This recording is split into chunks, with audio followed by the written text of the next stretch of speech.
بسم اللہ الرحمن الرحیم۔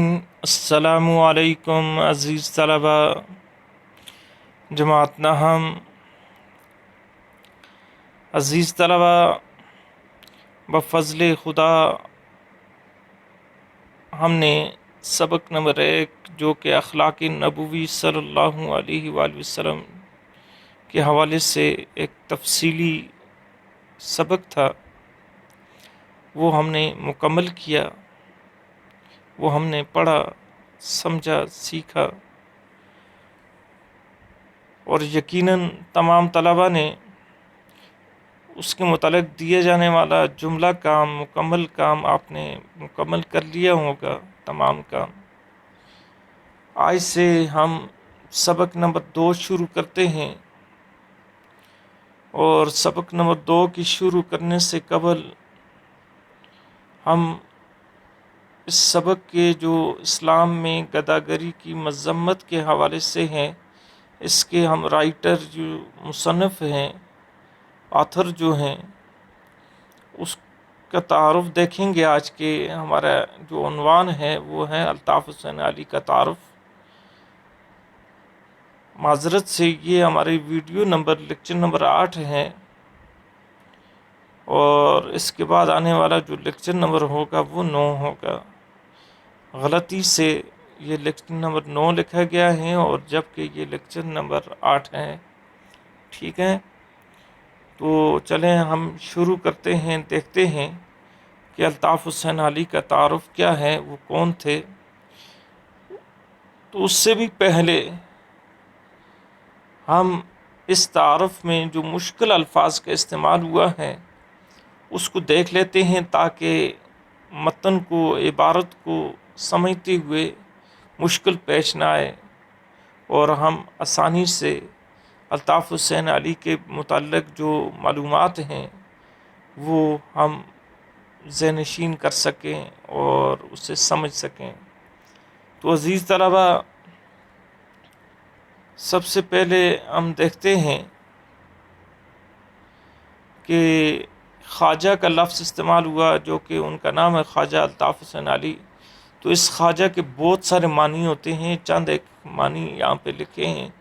خواجہ کے معنی میاں کے بھی ہوتے ہیں، بزرگ کے بھی ہوتے ہیں، شیخ کے بھی ہوتے ہیں، آقا کے بھی ہوتے ہیں، سردار کے بھی ہوتے ہیں، قائد اور رہنما کے بھی ہوتے ہیں، اور جبکہ اسی کے معنی خصی کے بھی ہوتے ہیں، ٹھیک ہے۔ نمبر 2، حفظ کا لفظ استعمال ہوا۔ تو حفظ کے معنی ہوتے ہیں زبانی یاد کرنے کا جو عمل ہوتا ہے، کسی چیز کو یاد کرنے کا، اس کو کہتے ہیں حفظ عربی زبان میں، اور اس کو فارسی زبان میں ازبر بھی کہتے ہیں، یعنی زبان یاد، کسی چیز کو زبانی یاد کرنا۔ اس کے بعد لفظ استعمال ہوئے اتالیق۔ اتالیق کے معنی ہوتے ہیں معلم کے ہوتے ہیں، استاد کے ہوتے ہیں، اخوند کے ہوتے ہیں، یعنی پڑھے لکھے کے ہوتے ہیں، پڑھانے والے کے ہوتے ہیں۔ اس کے بعد اسی طرح لفظ ہے استفادہ۔ استفادہ کے معنی ہوتے ہیں فائدہ حاصل کرنا، مستفید ہونا، فیض یاب ہونا، فیض پانا۔ اس کے بعد ہے مشاعرہ۔ یہ تو آپ نے سنا ہوگا، یعنی شعر خوانی کی محفل، شعر خوانی کا مقابلہ، شعر پڑھا جانا، ٹھیک ہے۔ شعر و شاعری کا جو عمل ہوتا ہے اس کو مشاعرہ کہتے ہیں، محفل۔ اصلاحی کا لفظ استعمال ہوا۔ اصلاحی کے معنی ہوتے ہیں خامیوں کی درستی۔ درستگی کا لفظ پڑھتے رہتے ہیں، لکھتے ہیں، جبکہ یہ درستی ہوتا ہے، ٹھیک ہے۔ خامیوں کی اصلاح کرنا، معاشرے میں پائی جانے والی برائیوں کو دور کرنے کے حوالے سے جو محنت ہوتی ہے۔ اس کے بعد مسدس کا لفظ استعمال ہوا۔ مسدس نظم کی ایک ساخت ہوتی ہے، حالت ہوتی ہے، کیفیت ہوتی ہے، بناوٹ کا نام ہے، حیت کا نام ہے۔ ایسی نظم جس کے ہر بند میں 6 مصرے ہوں اس کو مسدس کہتے ہیں۔ پہلے 4 مصروں میں جو قافیہ استعمال ہوتا ہے، پہلے 4 مصروں کا قافیہ ایک ہوتا ہے، اور 5ویں اور 6ٹھے مصرے کا قافیہ الگ ہوتا ہے۔ بیک کا لفظ استعمال ہوئے، یہ بھی فارسی میں، اس کے معنی ہوتے ہیں ایک ساتھ۔ ادیب کا لفظ استعمال ہوا ہے، اس کے معنی ہے ادب سے لگاؤ رکھنے والا. اور اس کے بعد عمدہ کا لفظ استعمال ہوا. عمدہ کے معنی ہوتے ہیں اعلیٰ، بہترین. صلاحیت کے معنی ہوتے ہیں خوبی، قابلیت. نثر نگار کے معنی ہوتے ہیں نثر تحریر کرنے والا، ادیب کو بھی کہتے ہیں. ادیب اور نثر نگار یہ مترادف الفاظ ہیں. شاعر عروج جانے والا اور شعر کہنے والا. شعر و شاعری کے جو قواعد ہوتے ہیں، گرامر ہوتی ہے، اس کو جاننے والا شاعر کہلاتا ہے، شعر کہنے والا. ٹھیک ہے. سوانح نگار کے معنی ہوتے ہیں سیرت نگار. کسی شخصیت کی حالات زندگی کو بیان کرنے والے کو سوانح نگار کہتے ہیں.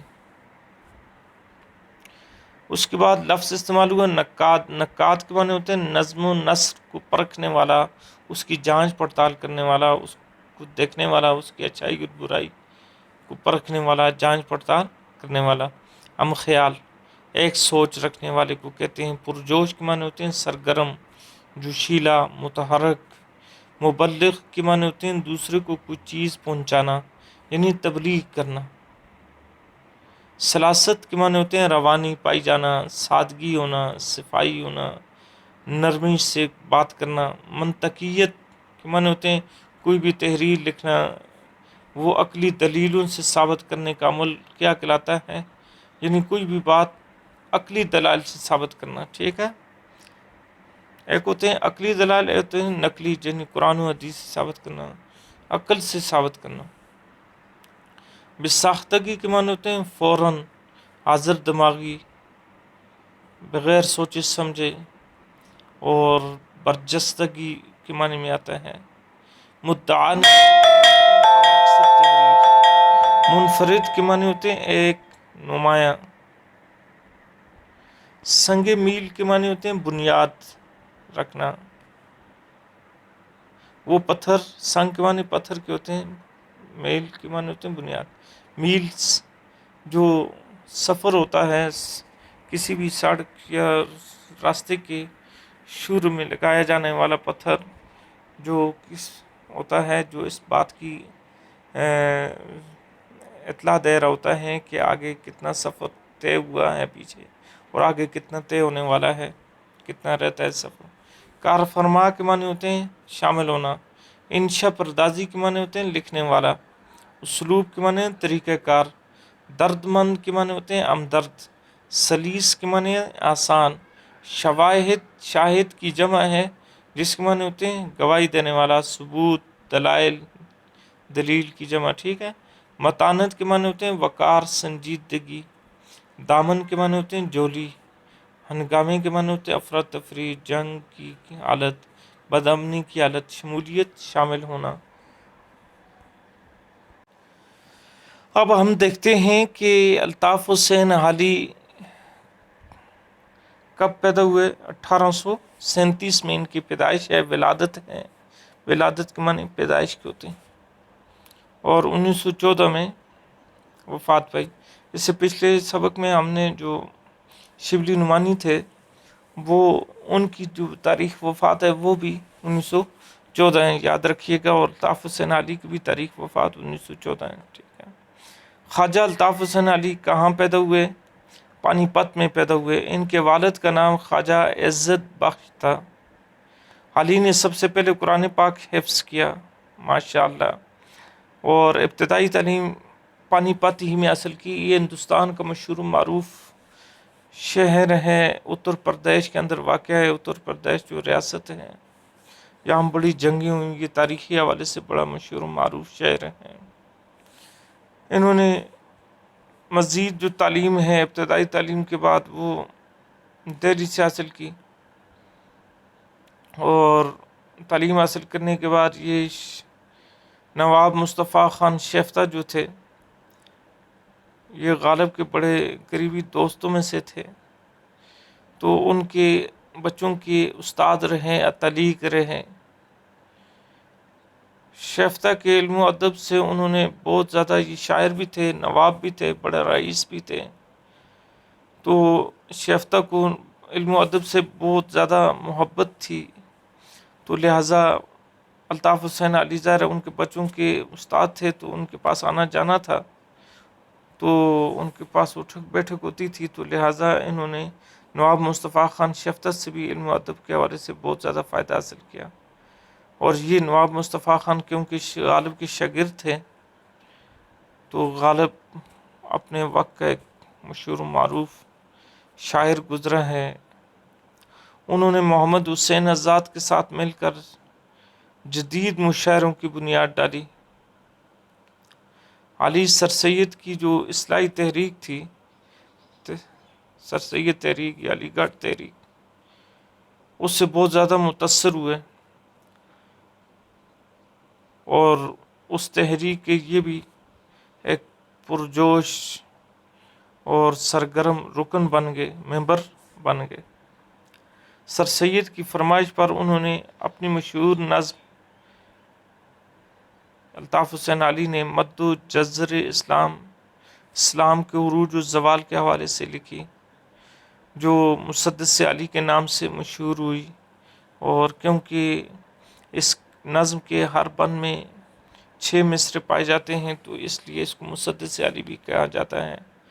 علی ایک ایسے ادیب ہیں جنہیں اللہ تعالیٰ نے قدرت نے بہت ساری خوبیوں سے نوازا ہے۔ وہ ایک ہی وقت میں عمدہ نثر نگار، بہترین نثر نگار ہیں، بہترین شاعر، اور اسی طرح بہترین سوانح نگار اور بہت بڑے نقاد بھی ہیں۔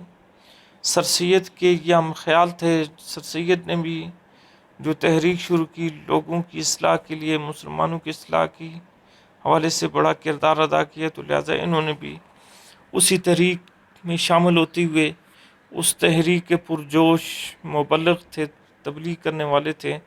ان کی تحریروں میں آپ کو سادگی ملے گی، صفائی ملے گی، آسانی ملے گی، سلاست روانی ملے گی، مقصدیت بمقصد تحریر ہے، عقلی دلائل ملیں گے، بساختگی آزاد دماغی ملے گی، مدعا نگاری، حقیقت نگاری ملے گی، سچائی ملے گی۔ یہ ان کی تحریر کی عام خصوصیات ہیں۔ مگر جو چیز انہیں اردو ادب میں سب سے منفرد مقام عطا کرتی ہے، وہ ان کی تنقید نگاری ہے۔ علی کو اردو کا پہلا باقاعدہ تنقید نگار تسلیم کیا جاتا ہے۔ انہوں نے تنقید کو ذاتی پسند و ناپسند کے جال سے نکال کر، تنقید کرنے والے کے لیے لازم ہوتا ہے کہ وہ اپنی پسند اور ناپسند کو نہیں دیکھا جاتا ہے، اس کی جال سے، قید سے باہر ہو کر ایک غیر جانبدار انداز میں کسی بھی چیز کو پرکھا جاتا ہے۔ اپنی تصنیف، مقدمہ شعر و شاعری، کتاب تصنیف، کتاب تنقید کے ایسے اصول مقرر کیے جو آج بھی اردو ادب میں بنیاد کی حیثیت رکھتے ہیں، نئے لکھنے والوں کے لیے، نئے تنقید کرنے والوں کے لیے ایک بنیاد کی حیثیت رکھتے ہیں۔ ان کی نثر پر سب سے زیادہ اگر اثر دیکھا جائے تو لکھنے کے انداز میں اور مقصد تحریر میں، تو سر سید کا اثر بہت زیادہ پایا جاتا ہے۔ ان کی تحریر میں اصلاحی جذبہ شامل نظر آتا ہے۔ انہوں نے جو کچھ لکھا وہ اصلاح کے مقصد سے لکھا۔ وہ بے مقصد تحریر کے قائل، لکھنے کے انشا پردازی لکھنے کے قائل نہیں ہیں۔ ان کا انداز بیاں، اسلوب کے معنی ہوتے ہیں انداز بیاں، ایک ہمدردی والا ہے۔ وہ انسان کے دل کی وہ اضطراری تڑپ ہے، بے قراری کی کیفیت ہے، جو نوک قلم پر، قلم کی نوک پر، تحریر پر نمودار ہوتی ہیں، ان کی تحریر میں نظر آتی ہے۔ ان کی نثر اگر دیکھیں تو وہ آپ کو ایک تسلسل دیکھنے کو ملے گا۔ جو بات کہتے ہیں تو اس میں وہ تسلسل ہے، روانی ہے، اور آسان انداز میں کہتے ہیں۔ ان کا اسلوب بے ساختہ ہے اور بے تکلف ہے، اس میں کوئی بناوٹ نہیں ہے، کوئی شوخی وغیرہ نہیں ہے۔ وہ فطری انداز میں، قدرتی انداز میں دل کی بات لکھتے چلے جاتے ہیں، اور جو بھی لکھتے ہیں وہ دلائل سے لکھتے ہیں اور شواہد کے ساتھ بڑی خوبصورتی سے پیش کرتے ہیں۔ ان کی تحریر پر سنجیدگی اور وقار، متانت چھائی رہتی ہیں، وہ ہر بات بڑی سنجیدہ انداز میں کرتے ہیں۔ اسی طرح زبان سے زیادہ مطلب پر زیادہ زور دیتے ہیں، زبان کی الجھنوں میں نہیں پڑتے ہیں، الفاظ کی الجھنوں میں نہیں پڑتے۔ ان کی کوشش یہی ہوتی ہے کہ پڑھنے والا ان کی بات کو سمجھ جائے اور اس بات کی تہ تک پہنچ جائے۔ نثر دیکھیں یا نظم دیکھیں، وہ حقیقت نگاری، سچائی، مدعا نگاری کے دامن کو، جولی کو، یعنی اس کو نہیں چھوڑتے ہیں۔ انہوں نے 1857 کے ہنگامے میں چونکہ مسلمانوں کی بربادی کے حالات اپنی آنکھوں سے دیکھے تھے، اس لیے مسلم معاشرے کی جو حالات تھے، مسلم معاشرہ جو بے راہ روی کا شکار ہو چکا تھا، کم ہمتی کا شکار ہو چکا تھا، دین سے دوری کا شکار ہو چکا تھا، تو اور کاہل اور لاپرواہی کی شکار ہو چکے تھے، تو آپ نے ان کو ہمت دلائی، ان کی اصلاح کی۔ تو معاشرے کی اصلاح کی خاطر سر سید کی تحریک میں شمولیت اختیار کی۔ ان کی مشہور معروف جو کتابیں ہیں الطاف حسین علی کی، یہ حسب ذیل ہیں: حیات سعدی، یادگار غالب کے نام سے، حیات جوید کے نام سے، مقدمہ شعر و شاعری کے حوالے سے، طبقات الارض کے حوالے سے، اور دیوان حالی۔ ان کی ایسی یادگار کتابیں ہیں جو انہیں شہرت دوام ہمیشہ کے لیے زندہ و جاوید بنا دیتی ہیں۔ تو عزیز بچوں، یہ تھا مصنف کا تعارف جو کہ آپ نے سماعت کیا۔ تو تمام طلباء نے اس کے حوالے سے عملی کام یہ کرنا ہے، اس میں سے آپ نے 15 کم از کم MCQs آپ نے تیار کرنے ہیں اور اس کو خوبصورت کر کے لکھنا ہے اور ان کو یاد بھی کرنا ہے۔ آج کے لیے اتنا کافی ہے۔ اللہ